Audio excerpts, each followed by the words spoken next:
Hey guys, I'm making a little video today because I need to talk to you. Editing Technover here. Just a little heads up for those who don't know me, I'm Technover, as I said, and for the past 6 years I think I've been building a springlock suit, which I'll explain later in details in this video. Not complete, it's being created, it's kind of in development as you can see, and I've been trying for the past years to create a kind of springlock suit that's a perfect compromise, and that will be important for this video, I'll get back to it, between game accuracy and real life functioning. But as you might have noticed recently, there's been a recrudescence in real life springlock suit videos. It's always been a thing, we've had it with DL Electronics. They've made a movie inspired springlock suit with 2 rib cages closing like that. But it's also been the case with a channel called Download Count, who's been making a giant metal springlock suit. There's Citra, it's not really a springlock suit, but people have been hyping it up. And recently there have been an Instagrammer called Rubas98 and the legendary G-Laser video, who is a YouTuber who makes real life Iron Man suits and stuff like that. So yeah, it's pretty good. And of course you've got Smith Robotics and me. We did have a sort of partnership kind of thing going on. He isn't working on his suit anymore for the time being. I don't know where he's at, what he's doing. But yeah, so with all of this recent, let's say, springlock mania, a debate has been going on. And I have a view on this debate, and I need to share it to you. Basically, most of these suits that have been done aren't springlock suits. I mean, okay, don't get me wrong. They feature springlocks, they are supposed to kind of be wearable suits, but I think the most recent example, the G-Laser springlock suit, kind of, is the most aggravating example of all, because it's not even wearable, like what the heck. So if we look one by one at all of these examples, the one from DL Electronics is, I mean, they already made animatronics, so they know what they are doing, but they admitted themselves in the video the springlocks serve really no purpose to them. It's just some sort of decorative piece to say, look, we've got springlocks. But it's kind of okay if they admit it, it's pretty fine. If we move on, for example, to Rubas98, which is an Instagram account who made an amazing Springtrap cosplay, and they keep posting videos where the Springtrap suit is made of a huge metal structure, which is impressive. Okay, it's impressive, it's intimidating, it's pretty good. But the only working springlocks are the rib cages, which is I mean, it's always the rib cages, and he keeps making videos where he triggers the springlocks and destroys soda cans and sometimes bleeds. There's a video where he's bleeding from his hand because of the soda can. So it's wow, he's gonna die. He's springlocking himself. I get these comments all the time too. It's a bit weird. But even Download Count, great YouTube channel by the way. He's a really cool guy. But he made a giant, bulky springlock suit and tested it. He made it extremely sharp with like really sharp rib cages. Tested it on water bottles filled with red syrup so that it simulates blood. And recently he's made a head with a jaw so strong it can bite people's arms off or something. And head springlocks, which are admittedly really cool. They're more functional, so that's one point for this guy. And recently there's been G-Laser video who's made a 3D suit. First off, why not Fredbear and Spring Bunny? I don't know, just regular Freddy. That can springlock you, slice you off, and electrocute you. What the heck? And my issue with these suits, these videos, is that the base concept of a springlock suit is an animatronic that can turn from a robot to a suit using springlock mechanisms. For example, mine is a bit different from the games. It's a little compromise between functional and game accurate. But I've got these springlocks right here. You see, this kind of springlocks, wait, where basically, you rewind the springlocks, and you can trigger them, and mine, they latch onto the endoskeleton, so that in suit mode you take off the costume and the exoskeleton and wear it, and in animatronic mode, you know, they latch onto it. But the thing is that just like in the games, there's an animatronic mode where it moves and a costume mode. But these quote-unquote suits they are making, they're just dangerous torture traps. I'm sorry, they make a lot of effort, it's very creative, it's very nice, but they are not springlock suits, they are not springlock animatronics, they are just death traps. And I don't like, you know, people endangerment. Even though I did hurt myself a lot with this project, I will be the first to admit. Even just holding this thing, there's a lot of springs poking from the suit and all. So, you know, it's not always really good. But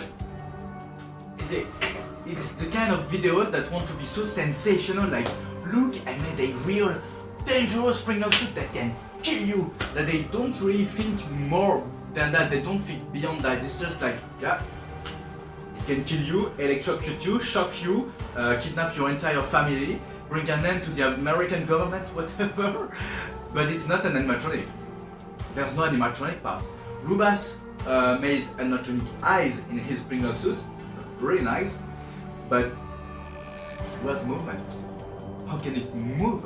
And that's something I have slight issue with, because I've spent the last years really studying springlocks and just asking myself, how do we get a base concept that is so far-fetched and convoluted? Literally, springlock suits are so useless for what they are, and bring them to real life and make a compromise between functionality, game accuracy, but also a compromise between.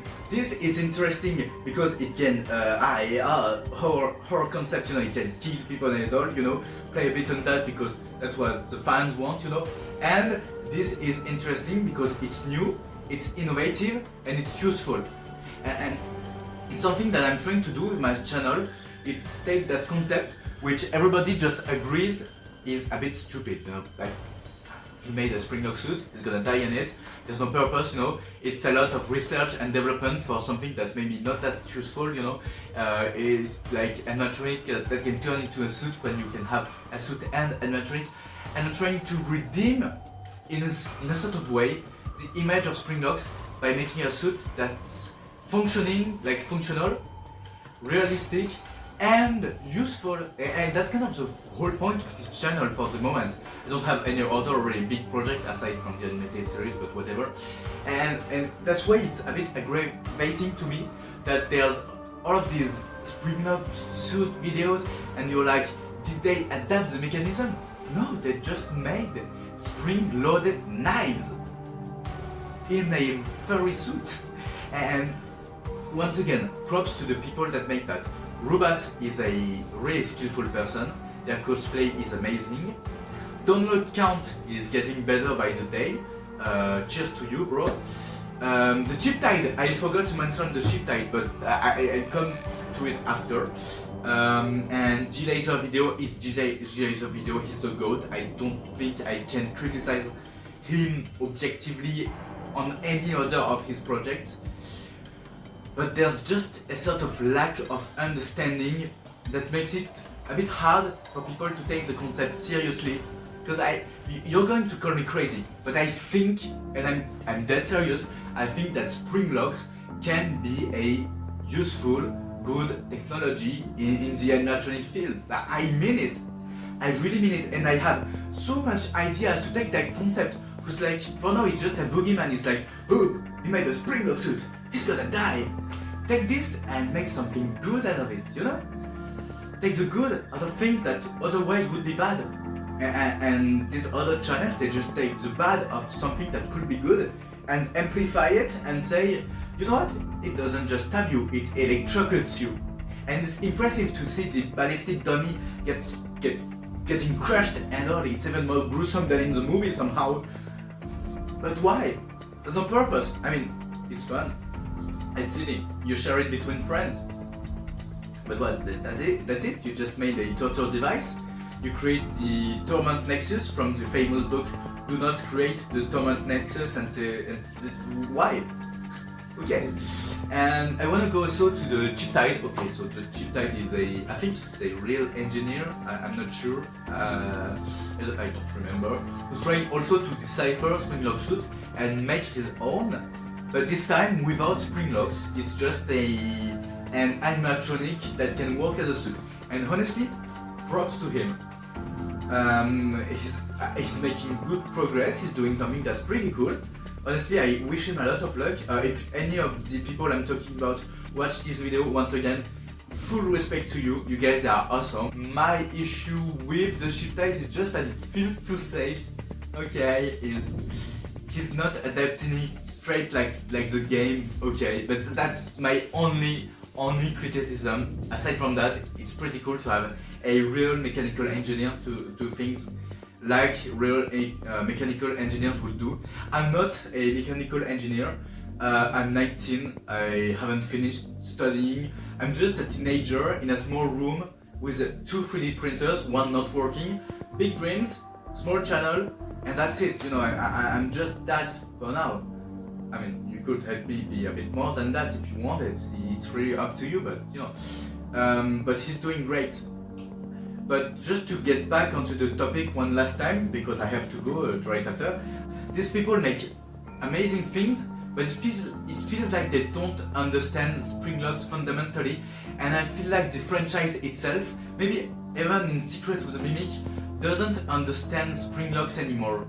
No, it's just rib cages that close on you and kill you. It used to be a whole entire nonsensical system with arm rings and rib cages, rings and stuff, and the springlock head, and the only good springlock we've gotten in a while is the Dead by Daylight one, who is very complete, who I need to make a video about, I know guys, but just to say, despite being springlock, like full of springlocks, they're just not springlock suits, you know. Not how I see them. So not to promote myself or anything, and not to try and desecrate these other people. They are great people, subscribe to them, they make amazing stuff. But if you're more interested in a game accurate and logically functional springlock suit with someone who really wants to make springlock suits and to push the idea further, you know, to take the base idea and to push it as far as he can, you can subscribe and watch my other videos and the upcoming ones, because I have a lot planned. And also for people who know a bit of springlocks, you might recognize this part. On Springtrap's model, you've got a main rod going in, and there's 4 rings like that linked by little bars. This is literally what it is, you know, that's the part which I made.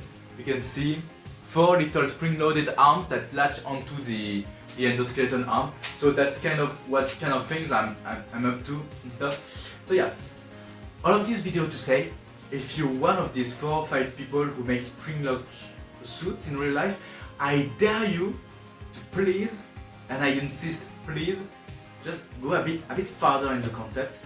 And if you don't want to, that's fine. And for those who watch these videos, if you're really interested in springlocks as a concept that can work, you are in the right place.